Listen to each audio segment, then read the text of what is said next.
Okay, hi mga kabilab. So, nakauwi na po ng England yung mga pinamili natin sa Scotland. So, gaya nga ng na-promise ko sa inyo, i-haul natin ngayon yung mga pinamili natin kasi I can't imagine na umabot tayo ng 100 plus sa lahat ng napamili natin. Okay, so base dito sa listahan natin, ang nauuna ay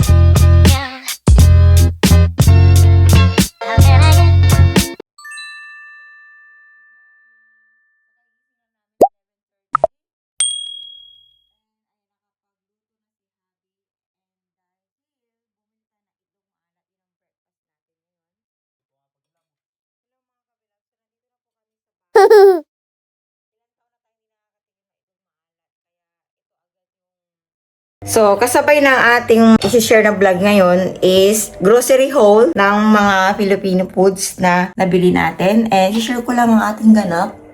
Pagdating namin kagabi, 2:45 AM. Sobrang lobat na kami. Wala na kaming energy. Ngayon lang inaayos ni Habi ang mga dala namin. So, ayan, naglalaba siya ngayon. Siya nag-aayos. Siya nakatoko sa mga ganyan. Siya yung masipag.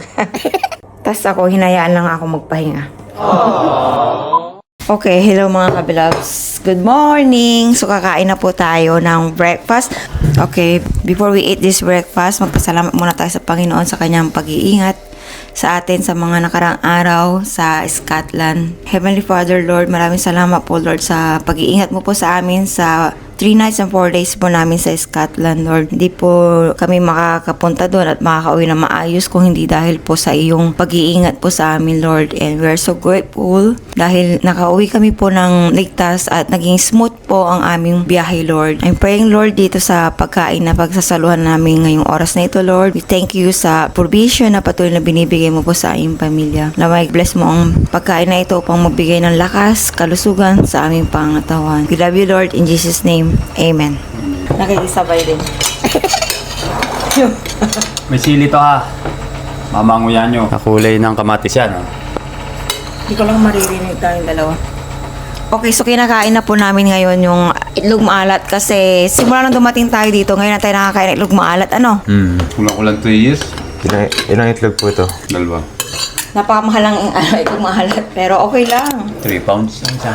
2.49 ata. 2.49. So after namin kumain, ipapakita ko naman sa inyo mga kabilabs yung mga pinamili natin. Kasi nakaabot tayo ng 100 plus. So nasa 7,000 peso. Parang nakikrib ako sa tuyo. Ang sarap. Sarap. Natoorbrush kasi ako eh. Kaya parang kinikrib ko ngayon yung tuyo.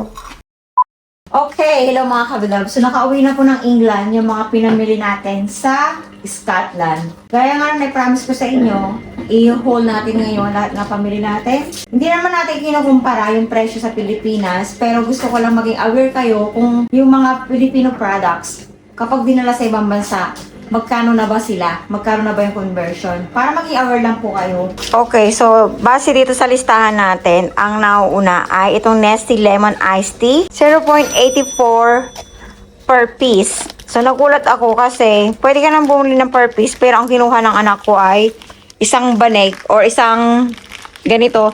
Bakit ganito siya kumuha, be? Pwede mo ba i-share sa kanila? Pilipinas. Wait lang. Kaya ganyan siya kumuha kasi sa Pilipinas ganyan, bultuhan. Nasabi siya sa Pilipinas kaya akala niya sa Pilipinas siguro siya. So, dinadain po ni Habi nung nasa Pilipinas pa lang sila. Problemado niya yan kapag kasama niya yung anak niya sa grocery hall. Kasi dampot lang ng dampot. Gawain niya po yan. Mamumulubi ka talaga pag kasama mo yung batang yan. Kasi yung nasa Pilipinas kami, budget na budget lang ang aking grocery. Hanggang 1.5 lang. Pagkasama ko siya, nakabot ng 3,000. Eh ako naman, bilang ngayon ko lang siya nakasama, pinabigyan ko na. Di ba? Diba ganun tayo mga OFW? Kapag ngayon na natin nakasama yung anak natin, parang babawi tayo. So, hinayaan ko na. Pera lang naman yan. So, next naman mga kabilabs yan, Lucky Me Noodles, Chicken Sotanghon, 120. Itong ganito kaliit. So, ipa-flash ko na lang sa screen kung magkano siya in peso para magkaroon kayo ng idea. And then, bulalo, 1.60. Yung mga ganito. Yung bok choy, 1.60. And sunod naman is yung saba. Nagulat ako dito mga kabilabs kasi nag-crave lang ako sa saba. Since umalis po kasi ako sa Pilipinas, hindi na ako nakakatikim ng saba. So, pinabihan ko naman yung sarili ko. So, 2, 4, 6, 8, 9, Sa 9 pieces na ito, ang presyo niya ay 16.65. Nagulat din ako kasi kung ano yung gusto ko, kinuha ko lang without asking kung magkano siya. Basta ma-sustain lang yung aking cravings. Minsan lang naman. So, yung Mang Tomas Siga Whole Purpose Sauce ay 1.99.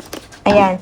Siga kasi yung mag-ama mahilig sa maanghang. Next naman ay Knorr Liquid Seasoning 2.99. So lagi po kami meron nito dito sa bahay. Meron din po ito sa Asian store dito. Ewan ko ba't bumili na siya doon. And Energen Choco. So naalala daw niya ang kanyang kabataan. Kaya bumili siya ng Energen. 4.20 po lahat to. Yan. Kasi daw, nung nasa Pilipinas pa lang siya, bago pumasok sa school, yung anak namin, ito daw ang breakfast niya. Isa sa breakfast niya. And sunod naman ay Graham's Honey, 2.20. Yan. Gagawa daw siya ng Graham. Paggagawa daw niya kami ng Graham sa Pasko or New Year. And then, ito namang Graham Honey Crush, 2.10. Sunod naman ay Monde Nissin Eggnog. So, ako po pumili nito kasi naalala ko yung kabataan ko. Gustong gusto ko nito. Sabi ko, matikman nga. Ang presyo po ng eggnog ay 2.25. Jack and Jill Piatos Sour Cream. So, mahilig po ako sa sour cream and onion. Ako din ang kumuha nito. Ang presyo niya ay 1.50. Tapos sunod naman po ay Pinasarap Salay-Salay Dry Filet Scad. Grabe, ang daming pangalan. So, 7.50 po siya. Ano yung Pinasarap Salay-Salay? Ano yung Pinasarap Salay-Salay? So, nakaref po siya mga kabilabs. Kaya hindi natin na isama sa picturean. Okay, so ito na, tuyo. So, namimiss na namin ng tuyo kaya kumuha kami niyan. Ang presyo niya ay 7.50. Pagdating naman sa itlog maalat, 2.99 isa. So, 6 yung kinuha namin. Breakfast na namin dalawa kanina. Ang mahal, no? Tapos yung Jack and Jill Nova, si Aizel din ata kumuha nito. 1.66. Yung Oishi. Sino kumuha na Oishi? Be? Sino kumuha na Oishi? So, yung Oishi ay 1.30. Yung Mobi, 1.10. Tsaka yung cracklings ay 1.60. So, all in all, 9.90 po yan. And then, meron siyang kinuha uli. Last na niya nakita yung flat tops. So, ito naman, siya na yung nagbayad nito. Tapos, nakita ko yung salon pass sa counter. Kaya, napabili din ako. 2.46 isa. And yung Katingko stick, 3.99. Alexa, stop! O, Katingko stick, 3.99. Yung salon pass ay 2.46. And then, yung flat tops ay 2 pounds. So, all in all, 14.90.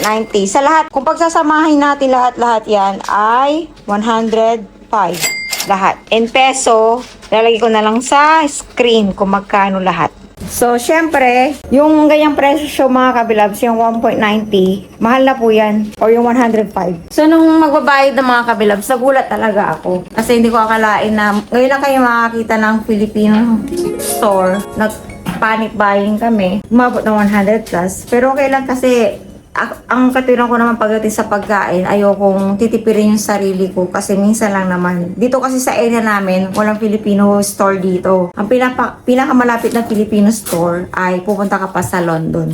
So, ayun mga kabilabs. Ayun ang ating Filipino Foods Hall. Bibili sana kami ng papaitan, kaya lang, kinabukasan pa kasi kami uuwi. Tapos, wala kaming ref. Hindi kayo pwede mag-ref dun sa Airbnb na nirent namin. Kaya, hindi kami nakakuha kasi baka mabulok kasi siya. At di ba ang haba ng biyahe namin. And then gusto ko lang din pong i-flex yung regalo na nakuha ko sa church. Tada! May bago tayong rice cooker. Sumali po ako sa Christmas exchange gift. And ito yung nabunot ko, rice cooker. May pamalit na tayo dun sa ating lumang rice cooker kasi magti 3 years na po yun. Pero hanggat kaya pa, hanggat gumagana pa yun, kung gamitin pa rin namin, ito pang stock lang namin. Kasi, di ba, never know kung kailan masisira. At least may pang stock na tayo. So, ayun. Thank you for watching mga kabilabs.